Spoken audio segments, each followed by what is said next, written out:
لائیں کہیں کہ ہمارا رب اللہ ہے، پھر اس پر جم جائیں۔ ان پر فرشتوں کا نزول ہوتا ہے، نہ کوئی غم کرو نہ خوف، خوشیاں مناؤ جنت کی جس کا تم سے وعدہ کیا گیا تھا۔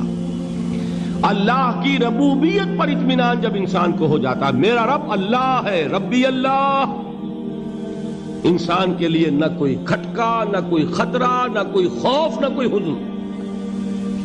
جو کچھ ہو رہا ہے کس کے اذن سے ہو رہا ہے؟ اللہ کے اذن سے۔ اللہ کے اذن کے بغیر پتا تک نہیں ہلتا۔ یہ کوئی اندھا بہرا مادہ نہیں ہے جس سے مجھے کوئی خوف ہو۔ اندھا بھینسا چلا آ رہا ہو اس سے تو ڈرنے کا ہر انسان کو ڈرنا چاہیے، نہ معلوم کس کو ٹکر مار دے۔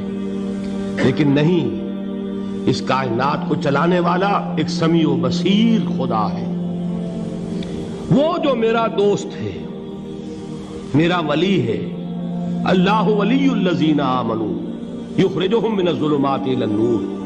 اللہ اہل ایمان کا ولی ہے، ساتھی ہے، پشت پناہ ہے، مددگار ہے، حمایتی ہے۔ بتائیے جسے یقین ہو جائے کہ اللہ میرا مددگار، اللہ میرا محافظ، اللہ میرا پشت پناہ، اللہ میرا حمایتی، اس کے لیے کوئی خوف ہوگا؟ اس سے کوئی ڈر ہوگا؟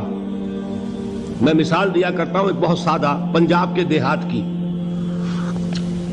تو بڑا چودھری ہے اور کوئی غریب کسان ہے۔ اس غریب کسان کے جانوروں کو ہر وقت اندیشہ ہوگا چوری کا، کوئی میری بھینس کھول کر نہ لے جائے، کوئی میرا بیل کھول کر نہ لے جائے۔ لیکن جس کے بارے میں یہ سب کو معلوم ہو کہ وہ جو بڑا چودھری ہے وہ اس کا دوست ہے، اس کی بچیا کو کوئی خوف ہوگا؟ اس کی بھینس پر کوئی ہاتھ ڈالے گا؟ اسے کوئی اندیشہ ہوگا؟ نہیں۔ کیوں؟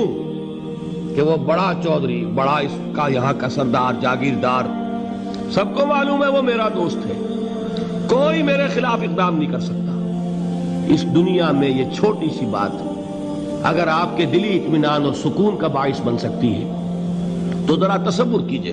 میں لفظ تصور استعمال کروں گا صرف اس لیے کہ اس کا ہم جس کو کہتے ہیں ادراک اور شعور کر نہیں سکتے، اگر کے ساتھ کر سکتے۔ اگر یقین ہو کہ اللہ میرا مددگار اور یقین ہو کہ اللہ ہر آن میرے ساتھ ہے، پھر کوئی خوف؟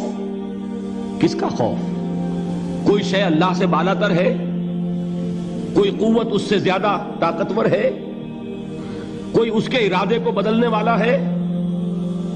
کوئی اس کی مشیت کے آڑے آنے والا ہے؟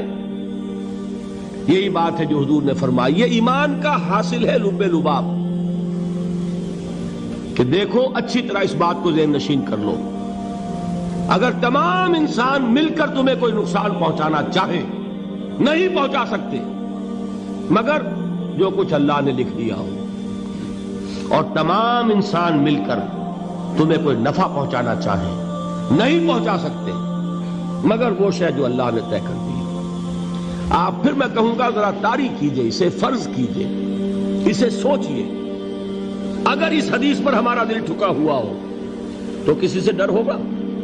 یہ مجھے نقصان نہ پہنچا دے، یہ میری رپورٹ خراب نہ کر دے، یہ میری انکریمنٹ نہ رکوا دے، یہ میرا یہ نہ بگاڑ دے، یہ میرے یہ نقصان نہ پہنچا دے۔ اس کا ڈر، اس کا ڈر، اس کا خوف، اس کی خوشامد، اس کے لیے جا کر طرح طرح سے اپنی عزت نفس کو ذلیل کروانا اس کے سامنے، یہ سب کچھ کیوں کرتا ہے انسان؟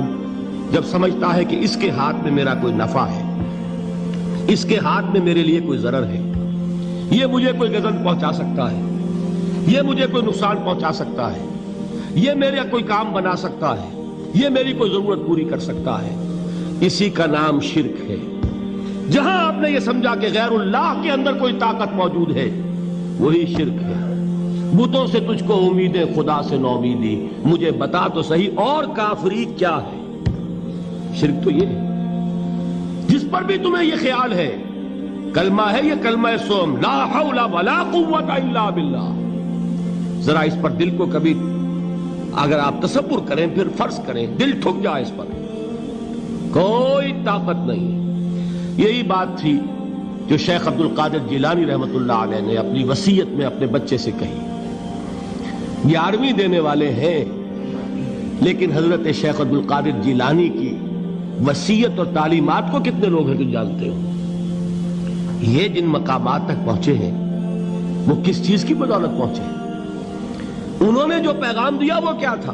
اے میرے بچے، جس طریقے سے قرآن مجید میں حضرت لقمان کی نصیحتیں جو ہے نقل کر دی گئی ہیں، میں یہ عرض کروں گا بالفرض اگر قرآن حضرت عبد القادر جیلانی کے بعد نازل ہوا ہوتا تو شیخ عبد القادر کی یہ نصیحتیں بھی قرآن میں درج ہوتی. اتنی اونچی نصیحتیں ہیں. اے میرے بچے، اس حقیقت کو ذہن نشین کر لے، لا فاعل فی الحقیقت ولا مؤثر الا اللہ. اس کائنات میں نہ کوئی فاعل حقیقی ہے نہ مؤثر حقیقی ہے سوائے اللہ کے. کسی شے میں کوئی تاثیر نہیں اگر اللہ نہ چاہے. آگ جلا نہیں سکتی اگر اللہ نہ چاہے. پانی ڈبو نہیں سکتا اگر اللہ نہ چاہے. زہر ہلاک نہیں کر سکتا اگر اللہ نہ چاہے. کوئی چیز فائدہ نہیں پہنچا سکتی اگر اللہ نہ چاہے. تو در در پہ کیوں سر جھکاتے ہو؟ در در پر کیوں جبیں سائی کرتے ہو؟ سب کے سامنے کیوں ہاتھ پھیلاتے ہو؟ ایک اللہ سے مانگو. ایک اللہ کے سامنے زمین پر اپنی جبین رکھو. لا فاعل فی الحقیقت ولا مؤثر الا اللہ. نظر آتا ہے ہمیں کہ پانی پیاس بجھا دیتا ہے. پیاس بجھانے کی صلاحیت پانی میں نہیں ہے، اللہ کے اذن سے. کھانا بھوک مٹا دیتا ہے، بھوک مٹانے کی صلاحیت کھانے میں نہیں ہے، اذن رب میں. دیکھیے یہی یقین تھا. حضرت موسیٰ علیہ السلام کا واقعہ یاد کیجئے. سامنے سمندر آ گیا ہے، قوم دیکھتی ہے پیچھے کہ گرد و غبار کا طوفان ہے. معلوم ہوا کہ فرعون اپنے لشکر سمیت آ گیا ہے. لشکر جب چلتا تھا تیز رفتاری کے ساتھ تو گرد و غبار کا جو طوفان اٹھتا تھا اس کا تصور کیجئے. اور لمحہ بلمحہ وہ قریب آ رہا ہے. پوری قوم نے کیا کہا ہے؟ اے موسیٰ انا لمدرکون. اے موسیٰ ہم کو پکڑے گئے. قرآن مجید نے تو یہاں وہ باتیں نہیں لکھی ہے، لیکن تورات میں یہ درج ہے کہ بنی اسرائیل جھگڑنے لگے، دست و گریبان ہو گئے موسیٰ کے ساتھ. موسیٰ ہمیں یہاں مروایا لا کر، اس سے تو ہم ہی بہتر تھے. وہاں کھانے کو ملتا تھا، زندگی تو تھی، بیگار ہم کر رہے تھے، موت تو نہیں تھی. اب جو کچھ ہوگا اس کا تصور کرو، جس طریقے سے ہمارے ٹکڑے اڑائے جائیں گے. تو لڑ رہے ہیں حضرت موسیٰ علیہ السلام سے. یہ تورات کی تفصیل ہے. قرآن میں صرف اتنا آیا ہے، پریشان ہو کر انہوں نے کہا انا لمدرکون. موسیٰ ہم تو پکڑے گئے. اس وقت موسیٰ کا جواب کیا ہے؟ کلا ان معی ربی سیہدین. نہیں، میرے ساتھ میرا رب ہے، وہ راستہ دے گا.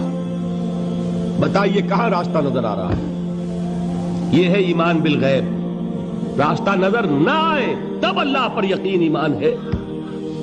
جیب میں پیسے ہوں اور تب دل کو اطمینان ہے تو ایمان کس پر ہوا؟ پیسے پر، اللہ پر نہیں. جب وسائل و ذرائع نہ ہو اور پھر یقین ہو کہ اللہ مسبب الاسباب ہے، وہ اسباب کا پابند نہیں ہے، وہ اسباب کا محتاج نہیں ہے، اسباب اس کے محتاج ہیں. اگر یہ یقین ہے تو اللہ پر ایمان ہے. یہ نہیں ہے تو تمہارا ایمان اسباب پر ہے، وسائل پر ہے، ذرائع پر ہے، مادیات پر ہے، اللہ پر نہیں. اس وقت کہاں راستہ تھا؟ کوئی راستہ تھا؟ سمندر ہے اور ادھر سے لشکر آ گیا ہے. کلا ان معی ربی سیہدین. اب دیکھیے ایمان کہہ دینا آسان ہے، ہوا معکم اینما کنتم. جہاں کہیں بھی تم ہوتے ہو اللہ تمہارے ساتھ ہوتا ہے. لیکن اس کا یقین قائم ہو جائے تو زمین و آسمان کا فرق واقع ہو جائے.